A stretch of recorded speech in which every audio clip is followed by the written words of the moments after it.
Did you? You do it. I'll do it. Oh, you bastard. Got.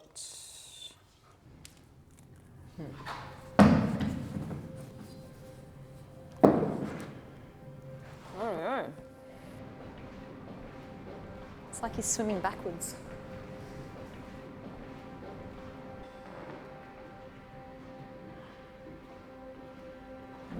Higher, higher. I would like to acknowledge the traditional owners of the land that we stand on, the Palawa people, and pay my respects to their elders past and present. As you can see, today we're here to say goodbye to a dolphin. You might look at it and think that it's just your average bottlenose dolphin, but this species is special. This is a Baranan dolphin. It's only recently been discovered or classified as its own distinct species. Yeah, that'll be okay. You hammer your side and then we'll level it.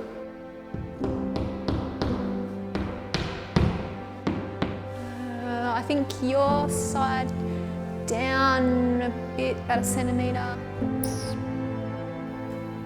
Maybe a tiny bit more. I think I need you to check. I'm hopeless at this, I'll swap with you.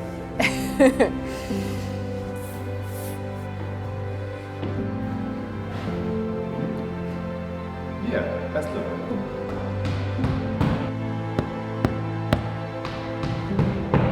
Yeah, it'll hold. I'll just make sure I don't rip it off the wall.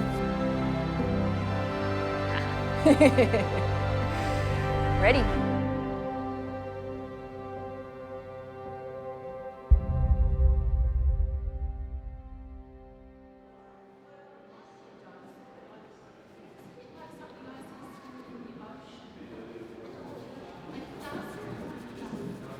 I tend to really dislike the drawings that I do for at least the first sort of 2 weeks or so. But it's because it's hard, like it takes a while to figure out how to draw each one and, you know, trying to make it not look like a Disney sort of cartoony creature, but it's hard with the big eyes, and dolphins just seem to have, the way that their mouths are set, they just seem to have what we think is a smile. I think it needs to be thicker in this bit of its body.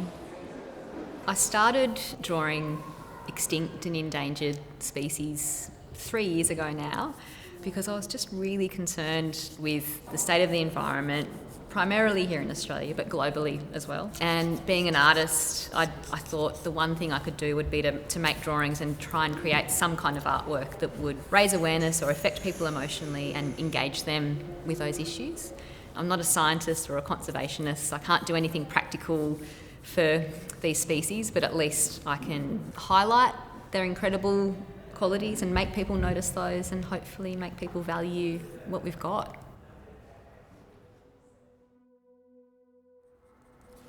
I used to have this mate at art school, and because I've always done this kind of work and on a really large scale, and she'd be like, "Oh, don't you just look at how much you've got to go and just want to spew, just want to vomit everywhere?"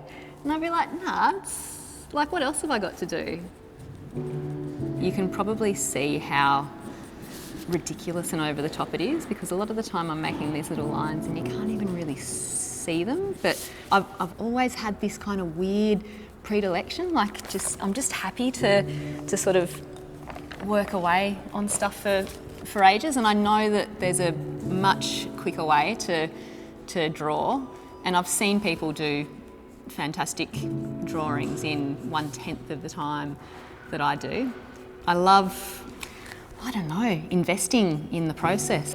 It's just that thing, we don't give other species our time and our thought, so I sort of like giving these guys a lot of time.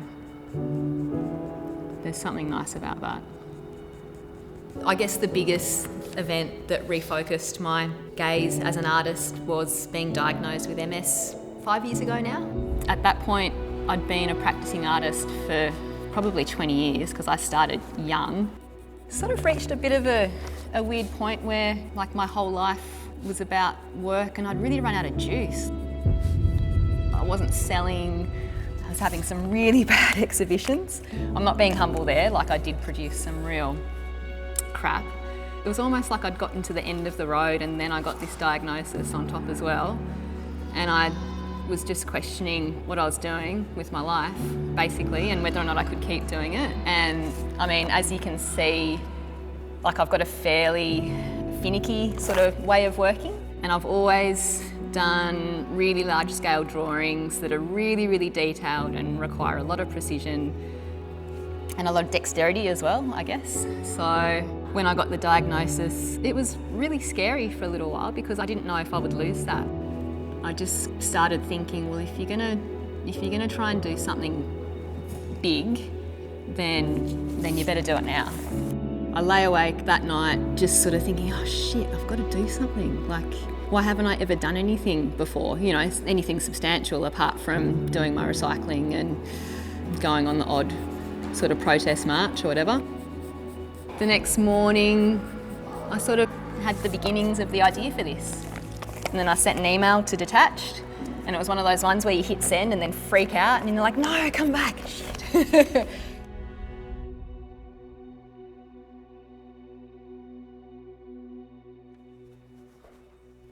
I think that rendering the eye is actually a really important part of the drawing if you want people to engage with it. I normally try and get the eye in as early as I can when I'm doing a drawing because people don't seem to be interested until there's something like that for them to connect with. And if you're drawing something that doesn't have a face, like a plant or an insect that doesn't have that typical sort of facial structure that we can recognise, then it's really, really hard to get people to empathise with that species that you're drawing.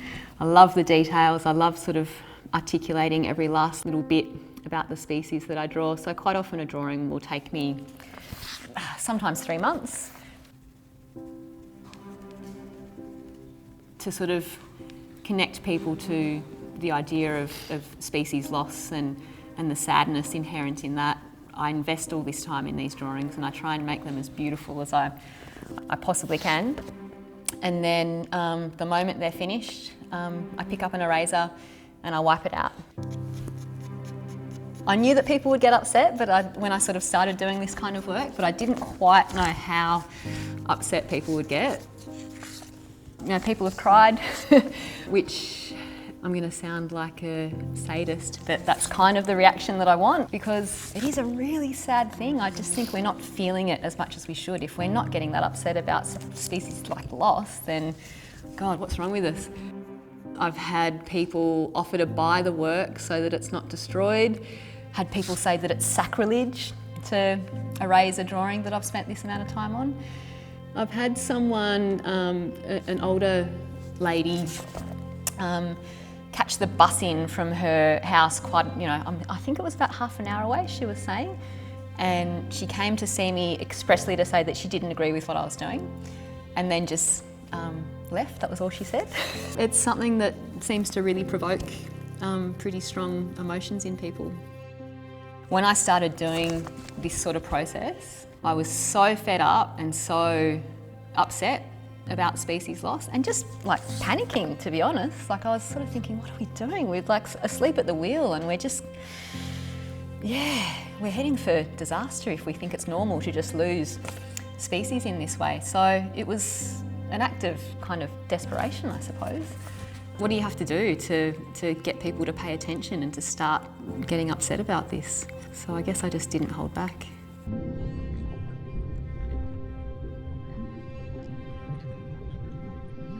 The Barronan dolphin's a really interesting one in that it's only just been discovered to be a separate species. The sad thing is that it's already considered to be really rare. Scientists haven't had enough time yet to research it properly. And one of the big sort of stress factors, as far as I can gather from the reading that I've done, is that this dolphin inhabits parts of Storm Bay near Hobart. And this is a really fragile habitat and it's under pressure from expanding offshore salmon farming. And if that happens, if the salmon farms go ahead, then we may never find out enough about this dolphin to really know anything about it, basically. It reminds me of something that someone said to me once when I was doing another drawing like this, a drawing of a recently extinct species. We're ripping up the book of life before we've read it.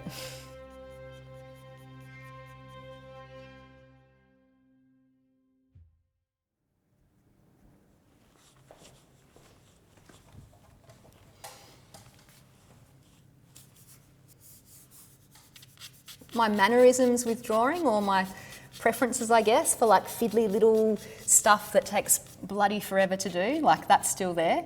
But I think that if anything, like taking on the subject matter that I have done since I was diagnosed with MS, and I'm talking about like working from a list of critically endangered species, and it's all this really weird stuff, and it's all different challenges every time, so different textures and shapes, and you're sort of forced to problem solve all the time. So I think if anything, my drawing's gotten a lot better for having to you know, not be lazy and to take on difficult stuff. Up until about maybe 3 years ago, I was what you could probably just call a pretty stock standard artist, I suppose. I was just, you know, making drawings and exhibiting them and selling them. And then I was diagnosed with MS at the age of 37, I think. I guess at the same time, I was also really questioning why I was an artist and why I was making art and who I was making it for. You know, like, am I just making it for rich people to put on their walls? I don't know, especially the point that we're at in the world at the moment with all of these environmental problems, and it seems like everything's at a tipping point. And if we don't pull our fingers out, it's going to be really, really bad. So I just thought now's not the time to be making artwork for money and for wealthy people that maybe don't need it. I think that any time you industrialise farming another living species, I think that immediately it's pretty problematic unless you're doing it in a really careful, ethical way. And of course, most people don't because it's not cost effective. So there's things that worry me about, you know, battery hen farming that those same things worry me about fish farming. Your average Joe that's walking down the street will probably have a problem with battery hen farming because they've seen it on TV and they've seen chickens walking around and they've got some idea of what, you know, battery farming means for a chicken, but most of those people have never gone diving and looked at a salmon farm, and they haven't watched a program about it probably as well. So it's that out of sight, out of mind thing that really concerns me, and I just think that we're ignoring it at our peril. It's so important. The ocean's really, really important to human beings, even if we don't spend any time near it. So it is just really worrying. It seems like if you can do anything right now, you should be doing it, and, you know, because we don't have time. So, yeah, not to get too fatalistic or you know, hysterical about it, but it just seems like now's the time to really pull our finger out. It's one of the things that they recommend for MS as well too, eating salmon. So I was actually told to eat it at least twice a week when I was diagnosed. So, oh well. It's funny how life just does that to you sometimes. It's just kind of something that I have to do to feel all right. Yeah, it's weird. It's a compulsion most of the time. Like, I mean, look at what I'm doing. Who does this by choice? It's bloody ridiculous. But I love it, and it makes me feel good. But it's not even good, and it's not a career. It's more just like a reason, a purpose. That sounds really wanky, a purpose. Jesus. Yeah, it's hard. It's it's a bigger thing than a career. It's not just something that you can kind of like pick up and put down. And when I'm going to bed at night time and I'm working on something in the studio, the last thing I do before I go to sleep is get my phone out and look at the photo that I've taken of the drawing that's 20 metres away in the studio that I've just been working on, and zooming in and kind of like inspecting it. And yeah, it's an obsession. I can't be sure that I'm having any impact at all, because there is that thing of people just forgetting, and life just interrupts and comes back in. People get outraged and worried about the environment, and then they've got to go home and help their kids with their homework, or worry about paying a bill. So yeah, I don't know how to get beyond that and leave a lasting impression, and I don't know if I have. So that's kind of depressing. If I don't think it's making any difference, then why am I doing it? Is it just to make myself feel better? And to be able to go home and sort of sleep at night and sort of say to myself, well, at least you tried. At least you put yourself on, you know, the right team. So it might just all be for me, I don't know. That's the thing, it's really conflicting because I'm not, you know, I know people need jobs. It's really hard right now. And a lot of the places that salmon farms exist, they are really remote where there aren't other industries. So what do you do? I'm not anti-salmon farm workers. And I'm not necessarily anti-farming fish. God, I just feel like we could be smarter about it.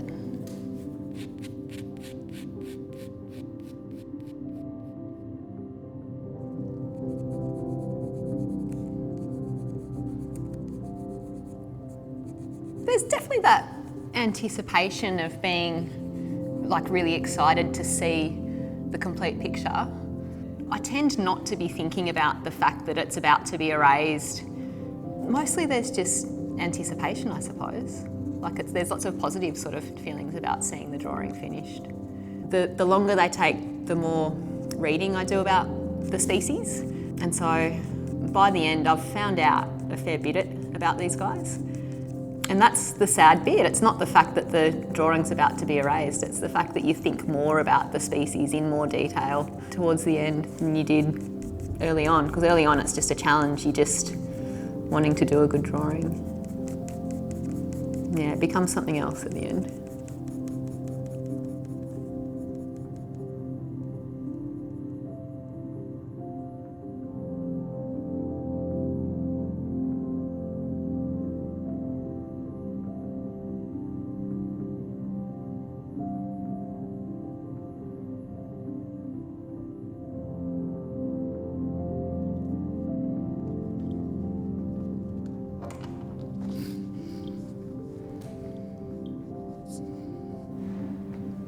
It's done. Hey, Lucienne, how are you? Hey, Michael, I'm good. We're finished. Finished? At long last. It's fantastic. Yeah. Okay, so I've been looking at the dolphin music. I don't want to do just and then that stuff. That's sort of a bit straight down the line. Yeah. So I've got a piece of music. It's French music. It was written by my old teacher. It's called Odyssée d'eau.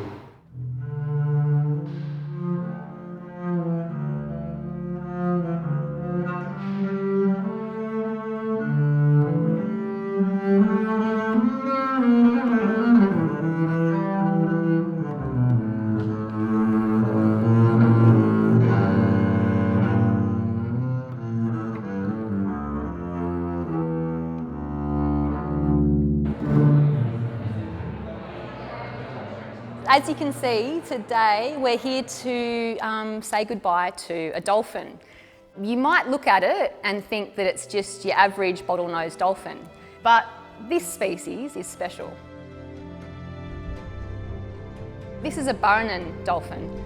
It's been missed for most of its lifetime that it shared with us. It was discovered in 2011. And it's gone on this journey of being researched, and the primary scientist that discovered it and researched it has been trying to get it defined as its own distinct species. Some people are saying that there's not enough information to say that this dolphin is its own separate species. There's not enough information because there's no funding. So without funding, there's no identification. Without identification, there's no way of putting a number on how many of these dolphins exist. We think there's about 180, but we can't say for sure because we don't recognise that that dolphin exists. Without identification, there's no way of saying if they're endangered or critically endangered or fine. Without that classification, there's no protection under our Environmental Act. With that, I might end my time with this amazing dolphin, and hopefully some of you guys go home and speak to people about what we've done here today.